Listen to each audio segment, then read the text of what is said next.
네, 마가복음 9장 1절에서 3절 말씀 보도록 하겠습니다. 또 그들에게 이르시되 내가 진실로 너희에게 이르노니 여기 서 있는 사람 중에는 죽기 전에 하나님의 나라가 권능으로 임하는 것을 볼 자도 있느니라 하시니 엿새 후에 예수께서 베드로와 야고보와 요한을 데리시고 따로 높은 산에 올라가셨더니 그들 앞에서 변형되사 그 옷에 광채가 나며 세상에서 빨래하는 자가 그렇게 희게 할 수 없을 만큼 매우 희어졌더라. 그 예수님의 변형된 모습인데 그 모습이 락스를 넣고 아무리 빨아도 이렇게 희게는 안 될 거다 랄 정도로 그 예수님의 모습에 광채가 나고 그 옷이 하얘지는 모습을 이제 본 것을 기술해 놓은 것 같아요. 하나님의 나라. 우리가 하나님의 나라에서 산다는 것은 바로 이제 이런 변형된 모습일 거예요. 하나님의 나라에 산다는 것은 이 변형되어 있는 옷처럼 우리의 마음과 생각이 이렇게 환한 광채로 변형되어진다고 이제 봐야 될 것 같아요. 자, 1절에 보니까 이렇습니다. 예수님이 사람들 앞에다 놓고 죽기 전에, 너희들이 죽기 전에 하나님의 나라가 이래요. 권능으로 임하는 것을 볼 자들도 있느냐. 그러니까 볼 자들도 있고 여기에는 보지 못하는 자들도 있다 이 말이겠죠. 그러면 하나님의 나라가 임했습니까? 안 임했습니까? 하나님의 나라는 그때 임한 거예요. 근데 우리는 하나님의 나라를 자꾸 죽어서 가는 곳이라고 생각한단 말이에요. 여기서 분명히 얘기하잖아요. 너희들, 자, 예수님이 몇 년 전에 오신 거예요. 2000년 전, 2000년 전에 예수님이 하나님의 나라가 이 땅에 임했다. 그리고 이 중에 너희들 중에 그걸 볼 자가 있을 것이다. 이래요. 그래서 예수님이 이렇게 설파를 하실 때 귀 있는 자는 들으라. 뭐 이런 소리를 해요. 아니 우리 뭐 다 귀 있는데 무슨 왜 귀 있는 자를 들으라고 말하는 것일까? 들을 수 있는 귀. 우리는 귀가 있어도 들을 수가 없어요. 들을 수가 없어요. 제가 오랫동안 상담하면서 내담자들과 상담을 하다가 이런저런 얘기를 해요. 그러면 저게 뭔 소리야? 이러고 있다가 이제 상담을 받고 회복할 때쯤 되면 그때 그렇게 말씀하신 게 뭔지 알겠어요. 하고 뭐 6개월 전에 1년 전에 말한 걸 내담자들이 지금 깨닫고 그 말이 그 말이었군요. 이제 알겠어요. 이런 게 무슨 말이에요, 여러분? 그거를 알아들을 귀가 준비가 안 되어 있는 거죠. 그래서 여러분, 설교를 들어도 사실 지금 듣는 설교하고 여러분이 1년 뒤에 오늘 설교를 다시 들었을 때 여러분이 달리 받아들일 가능성이 높습니다. 그래서 우리 다르크 식구 중에 또 한 분 나가신다고 하시니 이 설교 말씀을 제가 유튜브에 계속 올려놔요. 그래서 찾아서 나가시거든. 예배 참여하시면은 더 좋고 또 참여하지 못할 경우 좀 쓸쓸하고 우울하다 싶으면 유튜브 찾아서 뭐 꼭 제 말씀 아니더라도 좋은 목사님들 설교 말씀 많이 있으니까 계속 반복해서 듣기를 권해드립니다. 어느 순간에 깨달음이 있게 돼요. 자, 하나님의 나라. 하나님의 나라는 임했는데 눈이 떠져야 하나님의 나라를 볼 수 있다 이 말이에요. 여기서 얘기는 그렇습니다. 우리가 봐도 보지 못하고 들어도 듣지 못하고 그래서 우리를 속용된 자라고 얘기하잖아요. 여러분 우리 자신이 되게 못나고 나쁜 사람으로 여러분 생각하고 있을 거예요. 나는 되게 사악하고 열등하고 그냥 존재 자체가 좀 문제덩어리야. 여러분이 이렇게 생각할지도 모르겠어요. 그래서 내가 자꾸 재발하고 인생을 제대로 못 살고 막 이러면서 지금 현재의 내 삶에 들이닥치는 고통들을 증거물로 내 자신에게 보이면서 봐라.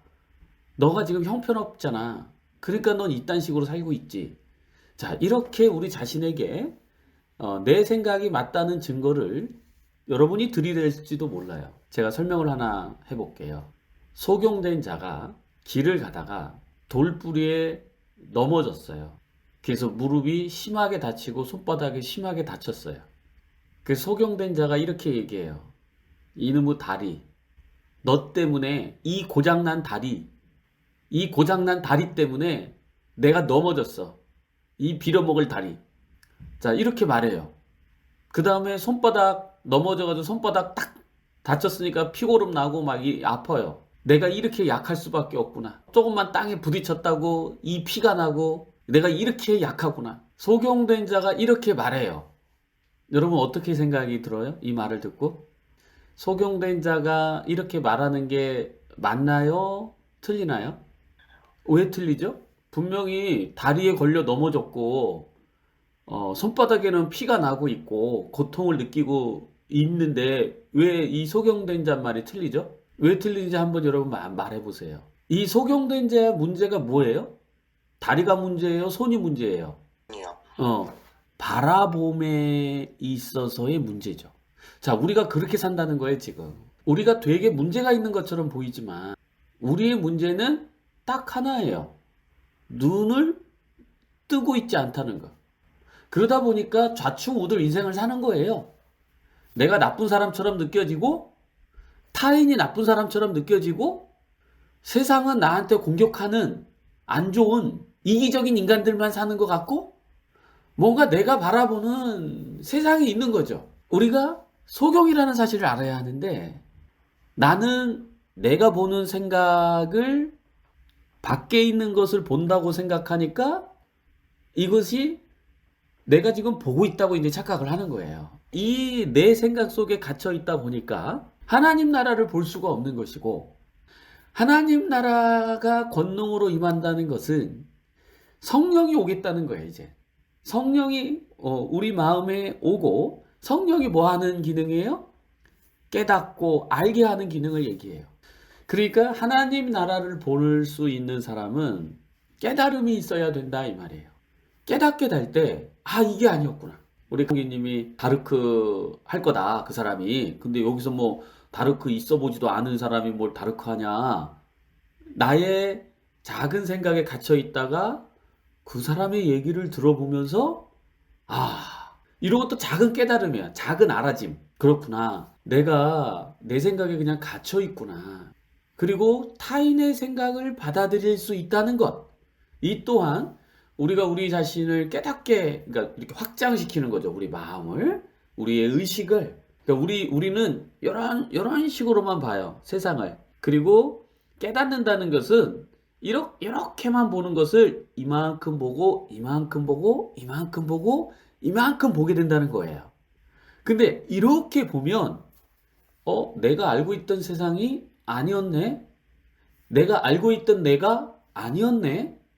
내가 알고 있던 당신이 아니었네? 똑같은 사람인데, 내 눈이 열렸느냐, 열리지 않았느냐에 따라서 이렇게 달라진다는 거예요, 여러분. 이렇게 달라진다는 거예요. 그러면 우리가 해야 될 게 뭐가 있겠어요? 바로 깨닫는 것. 우리 마음의 지혜를 갖는 거예요. 여러분 참 중독이 징글징글맞게 우리에게서 벗어나지 않죠? 그러나 우리 마음의 지혜가 들어오면 중독은 또 아무것도 아니에요. 이렇게 징글징글맞게 안 떨어지는 것도 우리가 다 왜곡된 사고에 기반을 두기 때문에 그렇습니다. 내 왜곡된 사고를 변화되지 않는 상태에서 생짜로 끊으려니까 이게 안 끊어지는 거예요, 잘. 그래서 여러분 이렇게 우리 임상현 목사님부터 시작해가지고 이렇게 단단하게 안정되게 회복된 사람들의 말들을 들어보면 나름의 깊은 깨달음이 있었던 거야. 깊은 깨달음. 야, 이게 아니구나. 이게 아니었구나. 그 깨닫는 순간이 우리 용어로 이제 바닥친다고 얘기들 하죠. 그게 바닥칠 때예요, 여러분. 바닥친다는 건 그냥 내가 내 생각대로 막 살고 내 마음대로 어떻게 좀 되지 않을까라고 막 이러고 그냥 살다가 아니구나. 이게 아니구나. 하고 마음에서 뭔가 쿵 오면서 이게 뭔가 알아지는 거지. 이렇게 사는 게 아니구나. 이 종교적 체험도 여러분 마찬가지예요.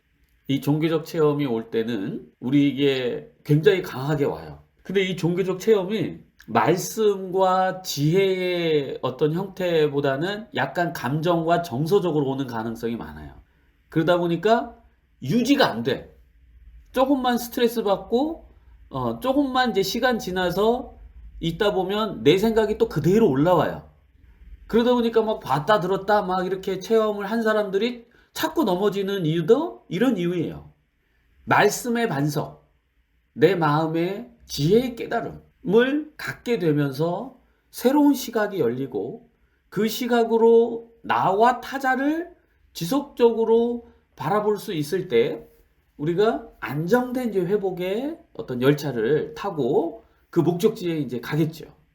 바로 볼 수 있어야 한다 이거예요. 뭘 볼 수 있어야 되냐? 하나님의 나라를. 그러면 하나님의 나라를 어떻게 보느냐? 우리가 소경된지를 먼저 인정하셔야 돼. 그래, 내가 보고 있지만 보는 게 아니구나. 특히 여러분 중독이 걸리는 과정을 보면 핵심이 친밀한 관계를 못합니다. 그럼 반대로 생각하면 회복은 친밀한 관계에서 올라와요. 우리가 인간관계를 어느 정도 친밀하게 할 것이냐, 이게 관건입니다. 회복에. 여러분 마음속에 우리를 유혹하는 게 있다면 뭐 각자 뭐 성이든 알코올이든 도박이든 술이든 이런 유혹이 올라오잖아요. 유혹이 올라올 때 여러분 인식할 수 있다면 인식을 한번 하려고 노력해 보세요. 그 유혹 올라오기 전에 뭐가 작동이 되냐면 여러분 마음속에 미움이 작동이 돼요. 타인을 미워하든 여러분 자신을 미워하든 그 미움이 먼저 발동합니다. 그리고 그 미움이 올라오면서 우리가 마음속에 괴로움이 느끼고 그 다음에 충동적 자극이 올라오게 돼요. 미움을 갖고 어떻게 좋은 관계를 우리가 이룰 수 있겠습니까? 이 미움은 타자, 나 다 포함돼요, 여러분. 자, 우리가 누군가를 미워한다는 것은 우리가 하나님의 눈으로 보고 있는 것이 아니라 나의 생각을 보고 있는 거예요. 나의 기준으로 지금 판단하고 보고 있는 거예요. 그러니 이미 하나님의 나라는 임했는데 그 하나님의 나라를 볼 수 없었던 거죠. 그 하나님 나라를 볼 수 없는 나는 얼마나 여러분 괴롭겠어요. 괴롭기 때문에 나름의 위로와 위안을 찾으려고 하는 우리의 방식이 있었던 거죠. 우리가 재발했다고 칩시다. 우리가 의지가 약하다, 바보 같다, 너는 원래 그런 자극적인 걸 쫓는 놈이야, 넌 열등해, 너는 구제불능이야, 이렇게 말하는 게 맞아요? 틀려요? 대답해 보세요. 틀려요? 확실합니까? 여러분 이렇게 생각한 거 틀려요. 물론 여러분이 제가 얘기하는 걸 별로 뭐 마음에 뭐 다가오지 않아. 목사님이 뭐 내 마음 아나? 뭐 내 삶은 살아봤나? 뭐 여러분들이 흔히 하는 얘기, 마약은 해봤나? 해보지도 않고 나를 어떻게 알아? 이런 마음이 들 수 있습니다만 이 말씀 또한 여러분이 언젠가는 여러분이 귀가 열려 받아들이게 되기를 바랍니다. 여러분은 그런 존재가 아니에요. 다만 내가 눈이 열리지 않아서 못 봤을 뿐이에요. 저 사람이 나를 싫어한다고 생각하는 착각에 빠진 거야. 또 내가 못났다는 착각에 빠진 거예요. 그냥 그것뿐이야. 우리의 눈이 열리지 않았어. 그냥 단지 그거야. 그러다 보니까 여러분 소경이 뭐 좋은 길이 나쁜 길을 어떻게 알아? 그냥 가는 거지 뭘. 가다가 자빠지면 나쁜 길이고 가다가 좋은 길 있으면 좋은 길이고 그냥 막무가내 가는 거야. 그냥 앞이 안 보이니까. 그런 것처럼 우리가 눈이 안 떠지니까 자꾸 어리석은 행동을 반복해서 하는 거야. 모르니까. 그래서 어떤 지체는 기도할 때 막 이런 기도를 많이 외치더라고요. 근데 그 기도가 마음에 와닿더라고요. 하나님, 우리가 몰라서 그래요. 몰라서 또 넘어졌어요. 몰라서 또 재발했어요. 몰라서 상대를 몰라서 미워했어요. 이렇게 우리의 무지, 내가 몰라서 나 자신을 또 자책을 하고 있었구나. 몰라서 내 형제를 내가 또 미워하고 있었구나. 내가 몰라서 또 재발했구나. 그래서 우리가 아는 게 중요해요, 여러분. 아는 게. 그리고 깨닫는 게 중요해요. 그냥 단순한 지식적 정보를 아는 거가 아니라 깨달음의 암, 이때 우리는 바로 이곳이, 이 순간이 천국이었구나 라는 것을 알게 되면서 여러분 마음의 평온함이 샘솟듯이 올라오게 된다는 거예요. 그래서 여러분, 우리가 눈이 열리게 해달라고, 이 눈이 열리게 해달라고 기도하는 것은 무엇이다? 지혜를 깨닫게 해달라고. 여러분, 그래서 지혜를 구하세요. 여러분 삶 속에 지혜를 구하세요. 구하라 그리하면 주실 것이요, 두드리라 그러면 열릴 것이니, 찾으라 그러면 찾을 것이요. 여러분 무엇을 구하고 있어요? 회복됨을 구하세요? 회복됨을 막 구해도 회복이 잘 안 되더라고. 암만 기도해도 안 되더라고. 구하는 방식이 있는 거예요, 여러분. 구하는 방식이.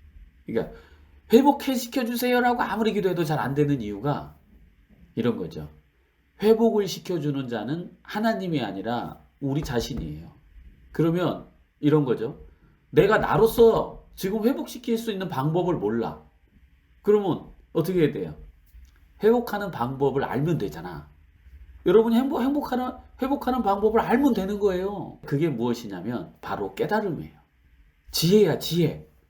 그러니까 우리가 기도할 거는, 하나님, 제가 회복하겠습니다. 결단코 과거와 다른 인생, 삶을 선택하겠습니다. 근데 어떻게 선택해야지 내가 성공된 삶, 하나님께 영광 돌리는 삶인지는 잘 모르겠습니다. 하나님 지혜를 주세요. 이렇게 기도하셔야 돼요. 내가 선택하겠습니다. 하나님의 그 지혜와 진리의 이 길을 선택하겠습니다. 하나님 저에게 지혜를 주세요. 여러분 보세요. 지혜를 주세요 하고 그냥 삼시세끼 밥 먹고 돌아다니면 안 돼요. 그럼 어떻게 해야 돼요? 지혜를 구하고 어떻게 찾으러 다녀야지. 그럼 지혜를 어떻게 찾을까요? 저는 성경에 지혜서라는 게 있죠. 잠언서. 그래서 잠언서를 필사를 했어요. 그리고 잠언서만 이렇게 쓴다고 해서 나의 멍청함이 해결될 것 같지 않아서 주석을 놓고 주석도 필사했어요. 그리고 주석 하나만 놓고 필사해도 내 어리석음과 멍청함이 해결되지 않을 것 같아서 주석 3개를 필사했어요. 찾는 거예요. 주님, 나는 멍청합니다. 나는 어리석습니다. 주님, 제가 이 글을, 이 잠언서를 다 끝마칠 때는 저를 지혜롭게 해주세요. 간절히 바라면서 하나님 지혜를 주세요. 저는 멍청해요. 전 어리석어요. 제가 이거 쓸 때, 이 잠언서를 마칠 때 하나님 저를 지혜롭게 해주세요. 하고 막 써내려갔어요.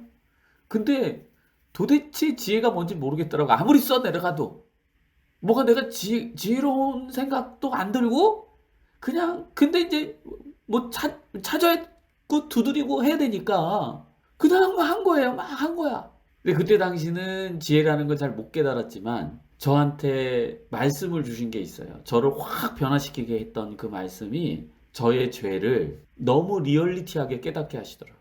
잠언 25장에 개가 토한 것을 또 먹듯이 너희가 죄를 그렇게 짓구나. 이 말이 뭐 수없이 읽었던 말이에요. 사실은 목사님들한테 많이 들었던 얘기예요. 근데 그때 당시에 저에게는 그 말이 정말 가슴으로 와 닿고 그 말을 듣고 제가 구역질을 했어요. 내가 이렇게 죄를 졌구나. 어떻게 죄를 졌어요? 토한 것을 또 먹은 거예요. 세상에나. 몰랐던 거죠. 죄라는 게 그런 것이라는 거. 토한 걸 또 먹었다는 게 여러분, 얼마나 역겹고 구역질 나는지. 그래서 막 그 자리에서 막 이러면서, 그래. 그러면서 제가 의식하는 죄는 순간 다 멈췄어요. 왜? 토한 것을 또 먹는 것을 알고도 한다는 건 있을 수가 없잖아요. 근데 그전에는 모르고 했다는 거예요. 모르고. 어쩔 수 없이. 내가 그런 행위를 하고 있다는 걸 몰랐으니까. 그래서 여러분, 지혜를 구하세요. 지혜를. 그게 회복의 지름길이에요. 그리고 그 지혜를 통해서 여러분이 회복되면 그건 단단하게 서 나갈 거예요. 물론 내가 한번 깨달았다고 해서 끝나는 건 아니에요. 깨달으면 계속 옵니다. 계속 와요. 계속 와. 한번 깨달으면 이제 내가 막 대단한 사람처럼 느껴져요. 야, 니들은 잘 모르지 난 이런 거 깨달았어. 막 이런 마음 느껴지는데 아니에요. 또 깨달음이 있고요. 또 깨달음이 있고 또 깨달음이 있어. 하여간 우리는 죽을 때까지 깨닫는 것 같더라고. 점점 성숙하고 성장하고 성화하는 단계에 계속 이르는 거죠. 그래서 깨달았다고 교만하지 말 것이며 계속 겸손의 자세로 더 깨달음을 추구하고 더 진리와 지혜를 추구하고 이렇게 우리가 살아가면 하나님의 나라가 임하는 것을 볼 수가 있고 내 삶이 지금 하나님의 나라 곧 천국에서 살고 있구나. 그것을 확인할 수 있으며 여러분이 천국에서 사는 그 모습 그 자체가 세상의 빛이 되는 거예요. 세상의 소금이 되는 거예요. 그래서 너희는 세상의 빛과 소금이다라고 말하는 거예요. 여러분은 세상의 빛과 소금이에요. 특별히 여러분은 마약이라고 하는 경험을 했기 때문에 그 분들에게, 그 마약 중독자들에게 더더욱더, 물론 그 일반적인 사람에게도 세상과 빛이 될 수 있지만 더 나와 같은 아픔을 갖고 있는 사람들에게 여러분은 세상과 빛의 역할을 더 강렬하게 할 수 있어요. 전제 조건은 여러분이 하나님의 나라에 살고 있어야지. 그래야지 인도해 줄 거 아니에요. 하나님의 나라는 바로 너가 서 있는 자리다. 어디에 옮겨서 있는 게 아니라, 어디 주워서 가는 것이 아니라 바로 너가 서 있는 그 자리다. 기도하겠습니다. 하나님, 오늘 다르그지체들과 함께 예배 드리고 말씀을 함께 나누었습니다. 감사합니다. 공동체에서 함께 산다는 게 참 어려운 시간들이 많았을 거라고 생각합니다. 그 과정 속에서 조개가 그 아픔을 품고 견디고 있을 때의 아름다운 진주가 나듯이 그곳에서 갈등과 번민과 그 힘듦들이 있을 때마다 하나님의 사랑과 성령을 통하여 지혜의 깨달음이 진주와 같이 마음속에 품게 하여 주시옵시고 이제 세상에 나가 그 진주의 아름다움과 빛난 모습을 많은 사람들에게 보이며 그들에게 빛과 소금이 되는 역할이 되게 하여 주옵소서. 하나님의 나라는 지금 이 순간 이 자리에 있음을 우리의 눈을 열어 깨닫게 하여 주시옵시고 이 깨달음이 있을 때까지 우리의 무지함, 우리의 어리석음, 우리의 어둔함을 받아들이고 인정하는 시간이 되게 하여 주옵소서. 그리고 날마다 지혜를 찾고 두드리고 구하는 우리의 마음의 지속성이 있게 하여 주시옵소서. 감사드리며 예수님의 이름으로 기도드립니다. 아멘.